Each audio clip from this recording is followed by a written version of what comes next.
I'm back. We got a lot to talk about. Let's get into it. Call me firecracker when I pop off. They guard is what I'm having. All these bitches caught off.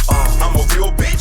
Okay, so y'all already know the usual announcements. YouTube.com/AvatarAdrian. You might want to check that out. Link is in my description box. House of the Dragon is coming up. Okay, so all my review videos, all my lore videos, all my videos talking about the characters, all that stuff is going up on Avatar Adrian. And I just put out a new podcast episode on patreon.com/AdrianExpression. Link for that is in the description as well. Check it out. Check it out. So recently, Ezra Miller apologized for their behavior. Now, I just want to, we just got to talk about this. This is coming from Variety. Most recently, Miller was charged with felony burglary in Vermont after state police investigated an incident involving several bottles of alcohol being taken from a residence while the homeowners were not present.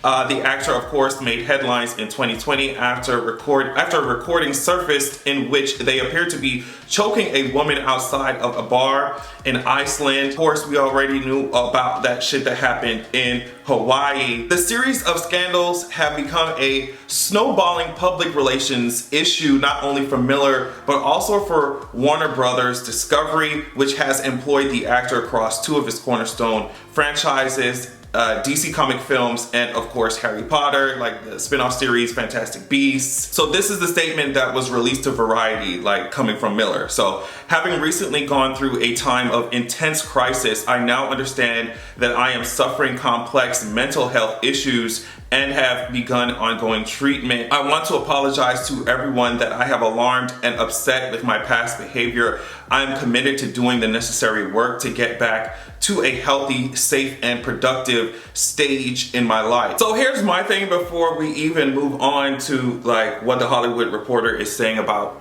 what DC plans to do, or like I guess their intentions when it comes to Ezra Miller and dealing with this whole the Flash stuff, like all that stuff. So here's my thing. Ezra has done some wild stuff. Like, it's not like Ezra just went around and accidentally put too much ice in somebody's drink, or like they didn't use their indicator one time or stuff, or like they didn't finish all the food off their plate, or they forgot to do the dishes. Like, we talking about kidnapping. We're talking about kidnapping, we're talking about assault, we're talking about theft, we're talking about, like, that's the type of shit we're talking about. So my thing is, I understand that people can go through some crazy stuff in their life, and mental health issues are real issues, right? I understand that. So my thing is, I hope that this is not just a PR statement, just a statement from the company. Hopefully they weren't just like, look, just come up with a cute little paragraph, send that shit out to Variety and the rest of these publications, and everybody shut the hell up. Like, I'm really hoping that's not what has been done. And the reason why I say that is because companies do that shit all the time. They do that shit all the time. And the other reason I say that is because Ezra actually needs for real help. Like, they need assistance, whatever it is they're going through. If you don't want the people around them to be suffering in the way that they do, took their ass to Hawaii and was playing Rock'em Sock'em Robots. Like, if you don't want people around this person to be like tiptoeing in fear or being hurt, like, I just hope that Ezra is really getting the help that they saying that, you know, Ezra's getting. Like, I really, I need that to happen. So the Hollywood Reporter is saying this. I guess we could move on to the DC Warner Brothers side of it. So a source with knowledge of the situation says the studio appears to be preparing for 3 possible scenarios. So this is the first scenario, I guess, that they're gonna deal with Ezra Miller and all this shit. So first, Warner has received indications that the 29-year-old Miller, whose mother has accompanied the actor in recent days, will seek professional help after returning home to their farm in Vermont after being away. If that happens, Miller could give an interview at some point explaining their erratic behavior over the past few years. The actor could then do limited press for The Flash, and the movie would open in cinemas as planned. That's the first scenario. The second scenario, apparently, so if Miller doesn't reach out for help, Warner could still release the film, but don't expect Miller to play a prominent role in terms of marketing and publicity, nor would Miller be the Flash going forward, as the role would be recast in future projects. The third option is just killing the movie. They said this would see Warner's killing the movie outright, I guess, if Miller's situation deteriorates further. And they said they would just reshoot all that shit. Ezra is in almost every scene. They play multiple characters, and the article says scrapping a $200 million film would be an unprecedented move. All of this comes amid change at Warner's. Earlier this month, newly minted Warner Brothers Discovery CEO David Zaslav stunned Hollywood when shelving Batgirl, a $90 million movie made for HBO Max. Unlike The Flash, there was no individual controversy involved. Rather, Zaslav opted to take a tax write-down on the project and pivot away from making streaming films for DC. I kind of made a video about this on my Avatar Adrian channel just because of everything that was going on with HBO Max, Discovery, Batgirl and stuff. It's just like, wow, y'all axed Batgirl before the shit before it even had training wheels. Y'all got rid of that Batgirl movie, and I'm not going, like I said before, I'm not gonna act like I'm so invested in the Bat family and the Bat comics and all that shit, like Batgirl, Batman, all that shit.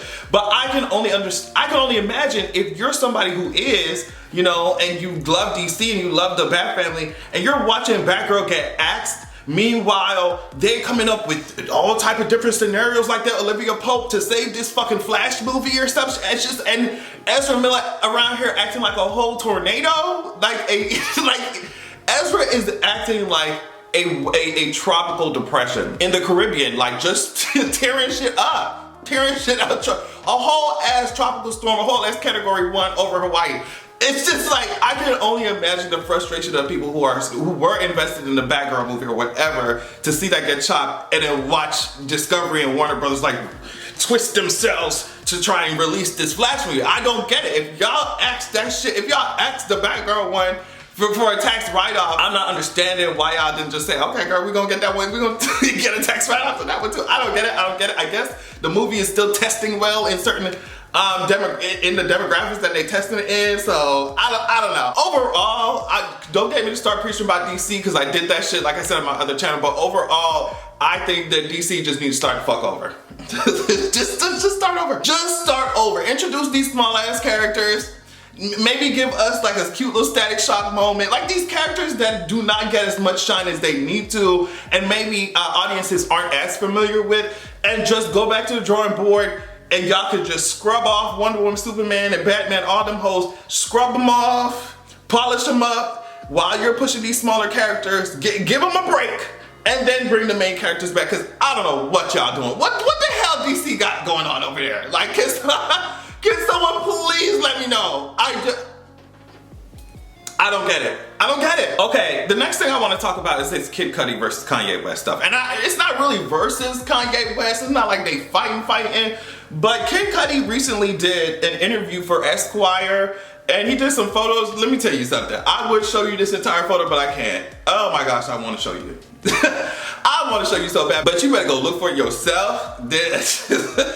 My list of husbands is so long at this point. If you write down all my husbands on like a sheet of paper or something, the paper would have to be as long as the Earth's circumference, but y'all already know that's not my problem. Stay away from my men. Either way, a part of the interview said this: I'm at a place in my life where I have zero tolerance for the wrong energies.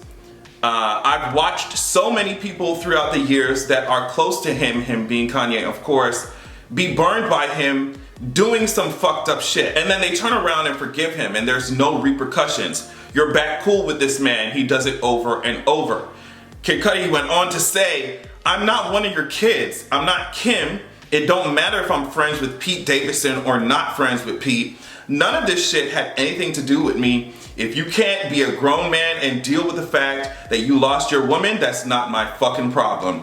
You need to own up to your shit like every man in this life has. I've lost women too, and I've had to own up to it. I don't need that in my life, I don't need it. And then he also said there is no chance of him extending an olive branch to Ye after all the rapper has done. He said, with all due respect, I'm not Drake, who's about to take a picture with him next week and be friends again, and their beef is squashed. That's not me. What I say, I mean. I will be done with you. It's gonna take a motherfucking miracle for me and that man to be friends again. I don't see it happening. He gonna have to become a monk. And from the outside looking in, which is, like I always say, all that we have, from the outside looking in, it just seems like there is nobody around Kanye West who will talk to him. like in this way. And you know what? I also feel like if you didn't surround yourself with yes men, you wouldn't need to be spoken to in this way, right? But you have Kanye West sitting around here doing shit like this, right? Now, because I guess Pete Davidson broke up with Kim Kardashian, so he over here posting shit like this, and you're a grown ass fucking man. You're a grown ass man acting like this. I feel like when people who are already suffering with a lot of stuff, and then you add fame and shit on top of that, and then you add money on top of that, and power on top of that, then you add people who, like I said, they're just yes men in your camp. You doing whatever the hell you want, fucking people over and they taking you back, taking pictures with your ass because you rich and fucking famous. Y'all using each other in the public like what is real? What's real in your life? Like what's real? What's true? Who really gives a fuck about you versus who is watching you do shit like that? And they're not speaking up. Like I wonder how many people in Kanye West camp are cringing at the shit that he does. And they just letting it slide because they eating off him. I said this before, I'm sure I said this before. But yeah, when I saw that in the headlines, I was like, damn, Kid Cudi went the fuck off, shit. But yeah, that's it, y'all. That's all I wanted to talk about. I hope that your week goes by quickly and that it is as painless as possible. Love you so much. Make sure that you have a good goddamn evening. Can you fuck me in your all black Mercedes?